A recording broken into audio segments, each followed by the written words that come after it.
ఎంత పెద్ద పెద్దగా ఉన్నది చూడండి, చాలా పెద్దగా కాసింది. సైజు దొండకాయలు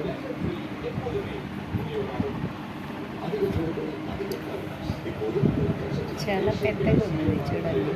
సైజ్ చూడండి ఎంత పొడుగు ఉందో, ఎంత పొడుగు ఉందో. 1 ఇంచ్ మీన్స్ 2.